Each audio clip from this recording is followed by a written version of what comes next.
In part 1 of this video series, we counted down numbers 30 through 16 of the 30 games I've beaten in the Super Robot Wars series, and today we're of course finishing it off with numbers 15 through 1.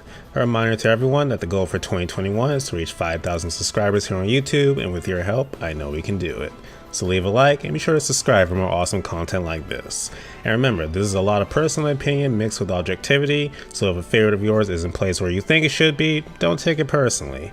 And also I want to clarify that while I play the Endless Frontier games and SRW Infinite Battle, they're so different from traditional SRW games it would be hard ranking them with the rest. But anyways, with that out the way, it's time to count down the best of the best. Let's finish ranking all 30 Super Robot Wars games I've beaten, beginning today with number 15.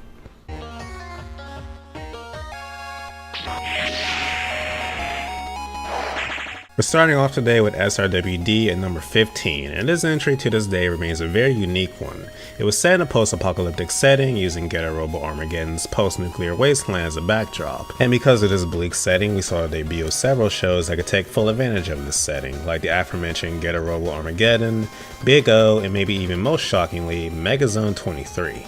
Even though the shows had unique twists put on them, like the game being maybe the first in the series to my knowledge to give you both Trace from Gundam Wing and Char's counterattack Char as playable characters. It experimented with a lot of things, and in my opinion it paid off, since even now there's no other game in the series quite like it.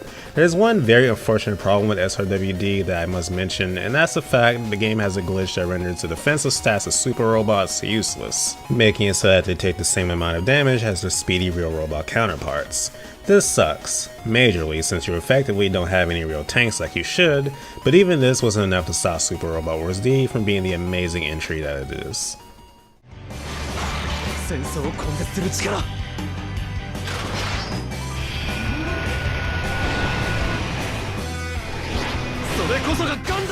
The original Super Robot Wars Z had the biggest amount of show debuts the series had ever seen at once, with 9 series. Add on top of that the already older series that returned, it was a stacked game. And then for the sequel, Z2 Part 1, they added another 9 on top of the already massive cast we had. And these were heavy hitter shows too: Gundam 00, Code Geass, Votoms. Z2.1 was like being a kid in a candy store with all the options you had to choose from. Now sadly, the game did do away with the squad system of Z1, meaning you had a massive amount of units to choose from with only an average of 16 to 20 deployment slots to actually use. But if anything, it did add replay value. Now, while a sequel, most of the game was set up for the much more climactic second half, getting you introduced to the new characters and sowing seeds for future events. And at the time, I admit going from playing Z1 on the big screen to controlling the game in the palm of my hands on the PSP while keeping the same graphical fidelity made for an amazing experience.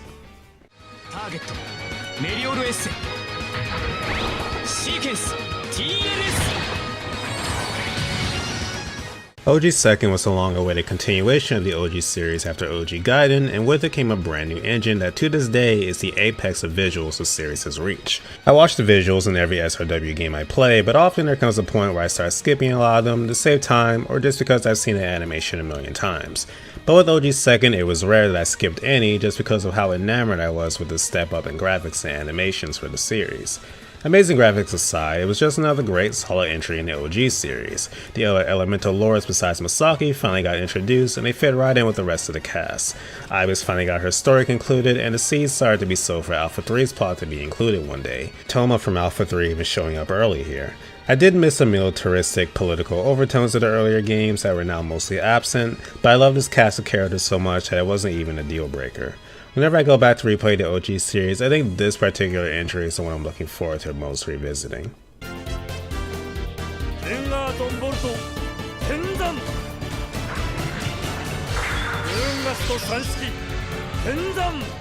Alpha 2 is the first game in the sub-series to hit the PS2, and it had a lot to live up to after the phenomenal Alpha Gaiden that came before it. And honestly, I think it did it pretty well. It was the first SRW game to use a squad system, letting you stick 4 units together to work together as one. And I loved it since it made everyone feel like they contributed to battles. In comparison to its highly praised sequel, Alpha 3, Alpha 2 is a much more self-contained story. In my opinion, it's just as good if not better than its sequel in that department. It also lets you pick one of 4 unique protagonists to start your game with, all with their own unique stories and mechs. one of these characters being Zinger Zombold himself. He first appeared in Alpha Gaiden as an antagonist and then a recruitable ally, and I don't know if it was due to fan demand or what, but they decided to bring him back in this game as a main character. And he's always my go-to whenever I start up a new playthrough. Alpha 2 is just an all-around solid game with nothing really bad I can say about it. The game even mixes in the plotted brainpower with the Axis drop and Shard's counterattack in a really cool way. I think it's a shame it's often overshadowed by the stellar games that came before and after it, but Alpha 2 is no slouch and is well deserving of its own praise.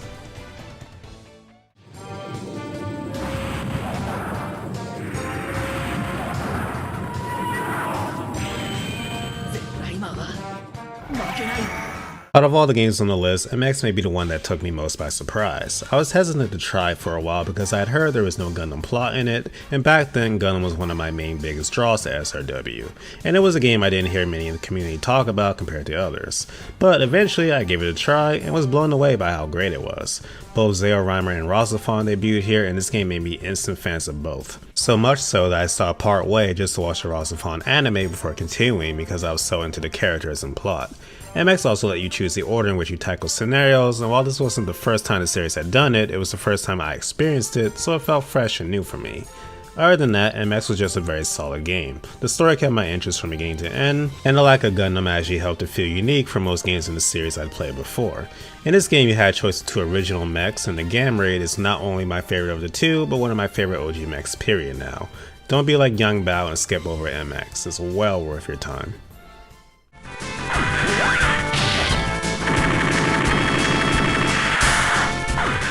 This is the game that started it all for me. After discovering and beating the GBA Fire Emblem games, I wanted more strategy RPGs, and a quick search on GameFAQs brought up this little series called Super Robot Taisen. Little did I know how enamored I would become not only with the duology that is OG1 and OG2, but this series as a whole. I started with Kyosuke's route and instantly fell in love with the characters and all the mechs, and then partway through the game, everyone from Ryuse's side joins you, and my already lovable cast got even bigger.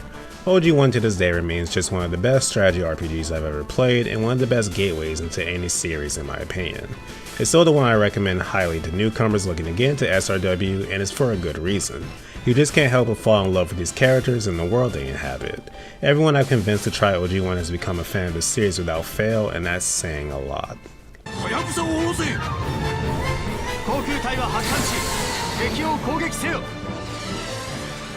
V was the start of a new chapter for Super Robot Wars after the Z series ended, and it started things on a pretty high note. It was the debut of Space Battleship Yamato, a series without any real mechs in it, and its plot made up the backbone of much of the overarching narrative of the game. The V in the title stands for Voyage, and the voyage the crew of the Yamato embarked on was one that made for the perfect setting of an SRW game. Besides this, it was the first ever non-OG game to get an English release, which was a massive deal at the time, and the trend has thankfully continued to this day. V also had some nice surprises in Crossbone Gundam making a return, the mechs and pilots from Gundam Hathaway's Flash making an appearance, Cross-Hange debuted, and even Bazinga Zero showed up as a unit and really stole the show, without even having the plot of his manga included. V was stacked with great additions and changes, and in my opinion is the strongest of the VTX trilogy. And I can't mention V without mentioning 9, who became one of my top OG characters. V was tasked with ushering in a new era for SRW, and it did a very good job in my opinion.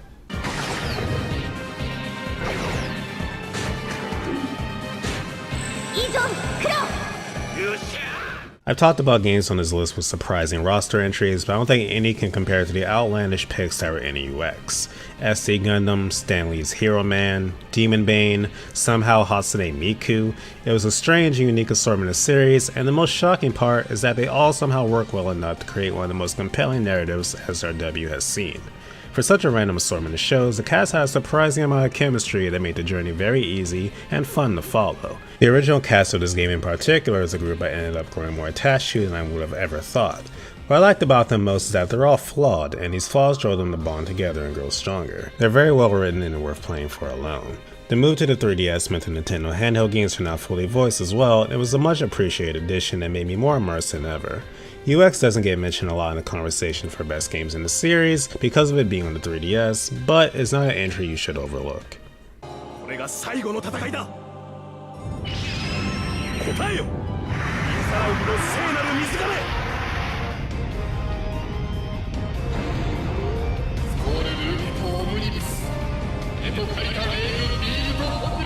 Earlier I said that part 1 of Z2 was set up for a second half, and that setup paid off to make one of the strongest games in the Z series. Z2 Part 2 saw the second half of Code Geass, Gundam Wing, Gundam 00, and more.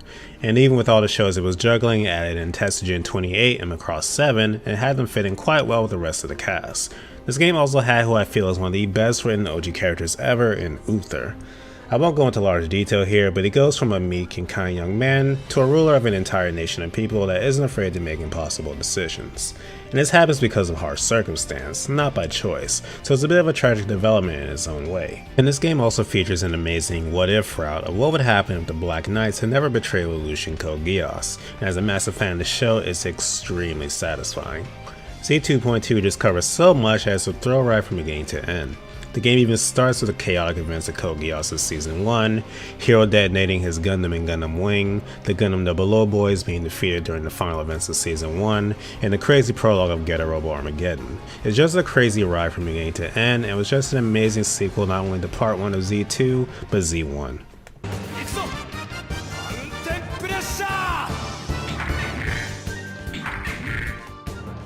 Alpha 1 was unlike any game I'd played before at the time. It was my first voiced Super Robot Wars game, a fact that while so simple enhanced my experience tenfold at the time. It was so massive and had so many series I couldn't wait to see what else it had in store for me as I continued playing. This game was my introduction to Giant Robo, Gunbuster, Dunbine, and Macross as a whole. It was ambitious in a way no other SRW game was before it and tried to tell an expansive and interwoven plot, and in my opinion they knocked it out of the park. I was of course already a fan of Super Robot Wars, but I think it was this game that showed me not only what this series had the potential to be, but crossover games in general. It didn't matter that many of these shows didn't share common themes or even time periods. They made them work together in a way that felt natural and it felt like it was building towards something, which they were, and we've seen that same ambition for telling good stories since in the series. Alpha was the start of a new era for SRW and remains today a must-play for any fan that wants to experience the best of the series. そこか行けガンスレイブ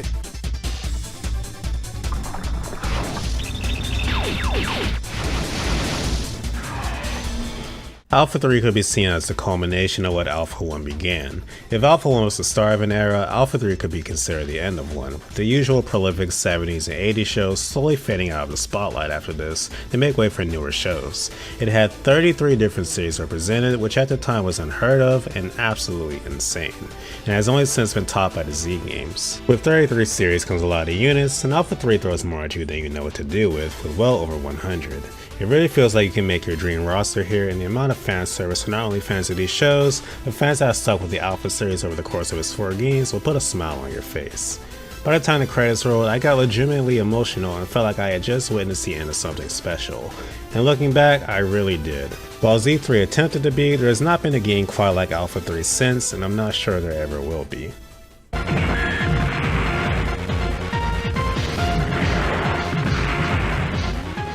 OG2 is one of the best sequels to any game I've ever come across in my life. It took everything that made the original great and somehow made it better.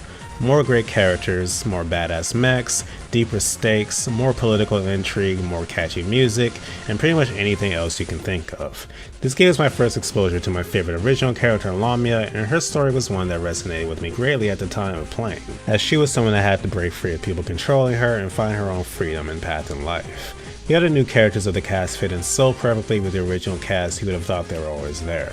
Arado's bluntness and clumsiness, along with Sayla's more prim and proper nature, while being two people that only work perfectly as a team, make them a lovable duo. Ibis is the epitome of an underdog, and you can't help but root for her.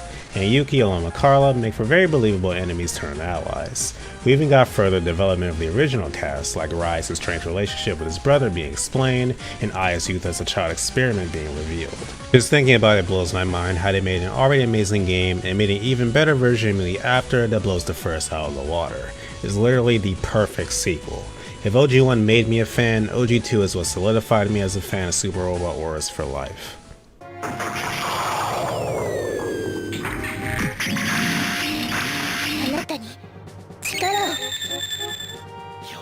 You may be surprised to see HAKAI-HEN over every other Alpha game with the praise I gave them, but HAKAI-HEN is one of the best narratives and all-around games Super Robot Wars has seen. These games, as you know, typically have original characters take the lead role, but in Alpha Gaiden, for a big part of the game, the main character you follow is actually Tetsuya from Great Mazinger. You see him struggle with being a defender of justice while also dealing with his jealousy towards his ally Koji. Tetsuya is the older of the duo and knows that he should be above his petty emotions, especially in the dire situation the group finds themselves in after being flung to a post-apocalyptic future, but he's human at the end of the day, and that raw honesty about the nature of an otherwise good man really stuck with me. Gundam X, Turn A Gundam, and Zabungle all debuted here, and this was my first introduction to the latter two, with both making very strong first impressions. Alpha Gaiden is a lot more self-contained than the other Alpha games, and one could even argue it's not important or even skippable in the grand scheme of the sub-series, but not playing Alpha Gaiden would be doing yourself a major disservice. Its setting and the story it sets out to tell are unlike any other in the series.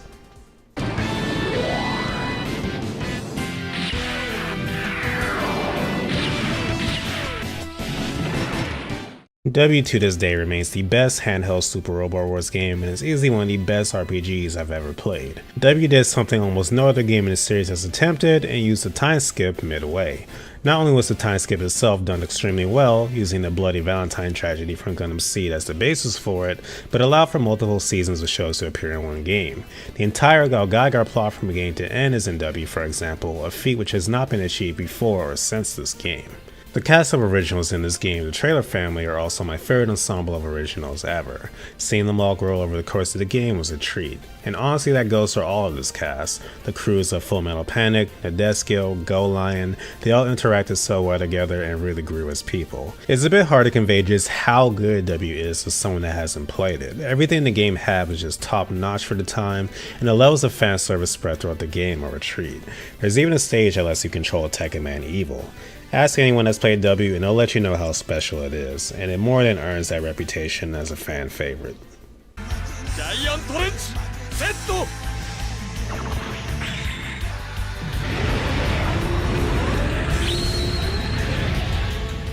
We finally arrive at number 1. Super Robot Wars Z to me is still the apex of this amazing series. After the climatic Alpha 3, the series had to take a new fresh start, and instead of resting on their laurels with a safe entry, Z was using a brand new engine that looked leagues better than what we've seen before. It had more new series debuted than any game ever, and told an expansive story with various worlds breaking and forming into one new one.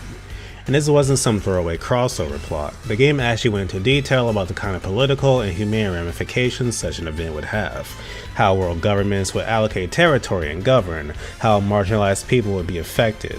The game is just full of insane attention to detail like this. For the first time ever, unit sprites will react to attacking an enemy above or below them, and some attacks like Big O's Punch would change entirely depending on where the enemy was. The game also used the tri-battle system where 3 units will work as one, and to this day is my favorite battle system in the series. Unlike the Alpha games where you just lump people together mainly for damage, here there were different formations you could use against enemies who could also use these formations on you. In my opinion, this was the last major game in the series to have a semblance of challenge to it. It wasn't hard, but stages could take a while and you could actually lose units if you weren't careful. I have to mention the way the game is structured. Since the cast is so large, a lot of the game is split apart, split into 2 groups, depending on what main character you chose. It actually ties truly into the plot. Because of the friction with Kira and Shin in the Gundam Seed Destiny plot, there comes a point where you actually are at odds with your other allies. Z is just an insanely crafted game, and I could go on and on about the little details it included, and the love every single series got in terms of plot, animations, and fan service. You may disagree, but in my opinion, this was the height of Super Robot Wars, and we'll likely never see a game of this caliber again. It was just that good. Wow, we finally made it to the end. This was by far the biggest video project I've ever attempted, and I thank you guys so much for sticking with me to the end of this one. This is a series I'm extremely passionate about, and it was fun putting this together for the anniversary. Even if you disagree with where I placed everything, I hope you enjoyed the trip down memory lane, or even discovering a new game in the series to try. Super Robot Wars 30 will hopefully be a great next step for this truly special series, and I can't wait to play it along with the rest of you. Thank you guys so much for watching. I'll see you next time.